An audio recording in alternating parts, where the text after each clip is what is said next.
Hello, this is Vivian, and today is July the 15th, 2014, and this is my submission for reflection number 7, entitled The Value and Process of Creating Collaborative Learning Communities in Technology-Enhanced Teacher Training Courses. This presentation was presented by Dr. Lyudmila Smirnova on June the 16th, 2014. It took place online where it was recorded. Due to a conflict in schedules, I could not attend the live presentation, but I was able to watch the recording. I did not connect with the other attendees or the speaker. Based on Dr. Smirnova's attentiveness to the feedback of the courses her students gave in their blogs, the instructor was able to come to certain conclusions regarding the level of student satisfaction in her courses.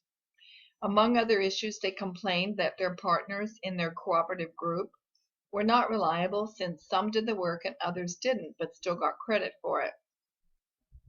An attendee in the chat room also noted that in a traditional classroom, groups often get noisy if the group members are friends. Generally speaking, group work has basically left a negative impression among students all over the world. Conversely, research in the field of cooperative learning done by George Jardin, Lev Vygotsky, Jean Piaget, and Jerome Bruner has been extensive for many decades and indicates that group work brings social and creative values to learning.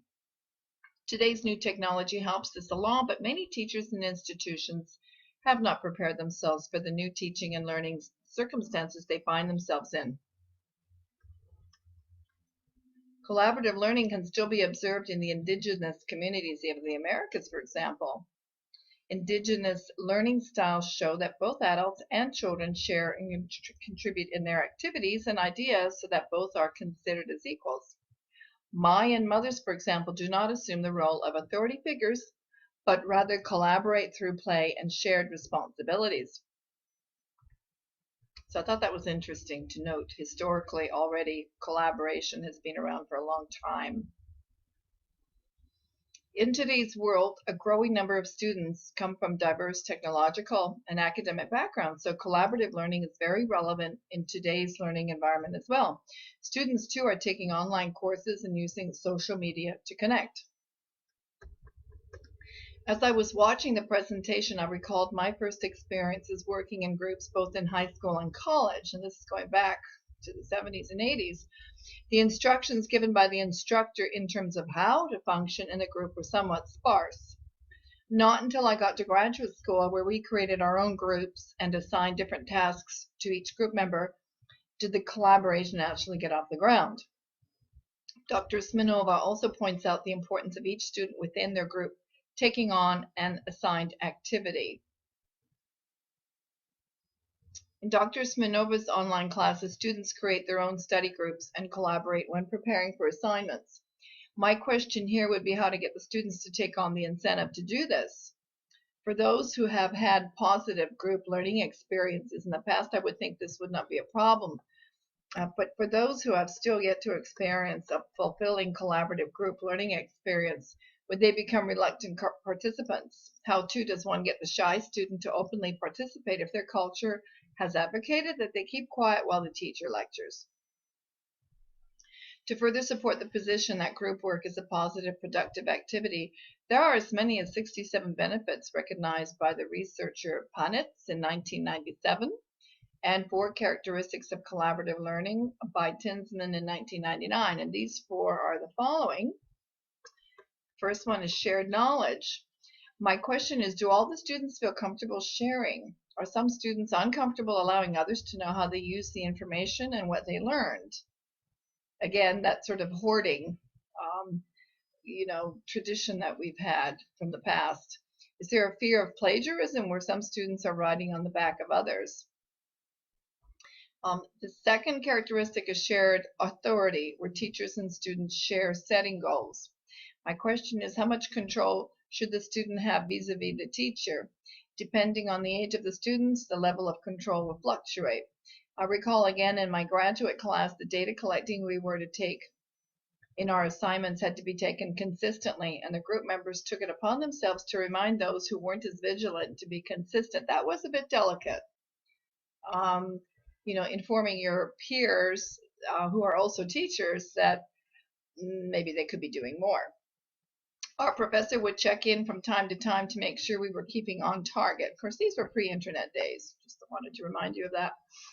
In my experience, I've also enjoyed being in a group where the group's decisions determine the finer points in data collecting.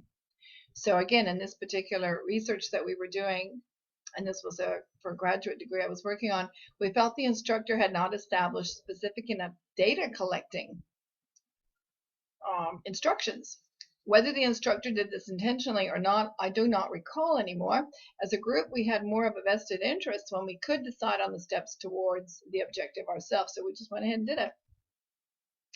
As Dr. Smirnova reminds us, the teacher needs to balance guidance with freedom in online collaborative courses. The students are expected to assume responsibility for keeping on task without any invasive reminders from the teacher. A third characteristic is teacher facilitator. Teachers encourage the students on how to learn. And then she mentioned she had a good graphic on sage versus guide on the side. The teacher is coming into the student's comfort zone. So for students coming from traditional education backgrounds where the teacher is the authority figure, this could feel particularly uncomfortable. I certainly remember that when the teacher was coming to our quote unquote part of the classroom, it did not feel comfortable. Their families too feel more comfortable with the traditional role of the teacher being the revered role model. Don't see this centuries-old tradition changing very easily. Additionally, foreign students coming to live in a country such as the US or Canada have found it very challenging to adapt to the collaborative approach. In fact, orientation courses have been created for students to ease them into the flipped classroom approach. The online setting may be easier for them since they can do this from the comfort of their home.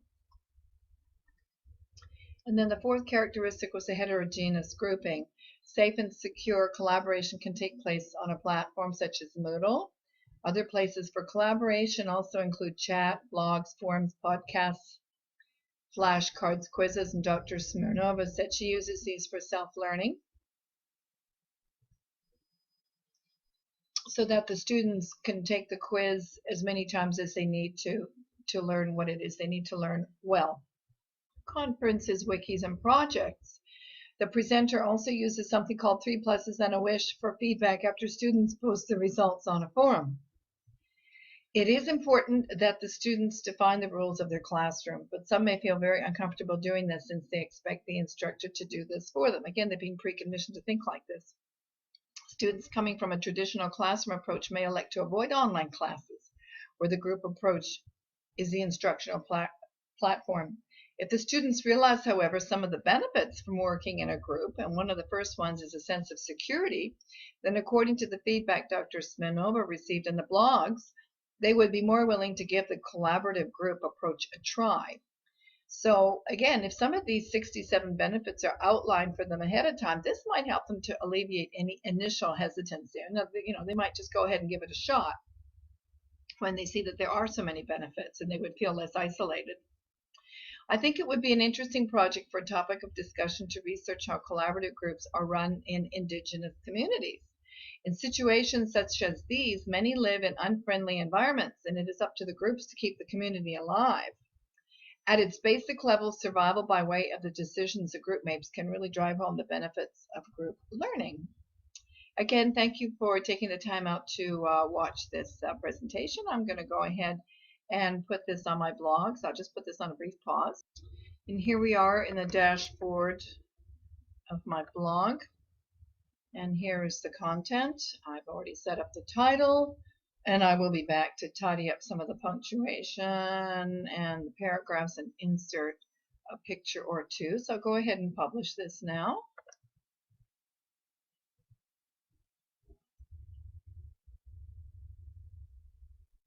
And we can go ahead and view it.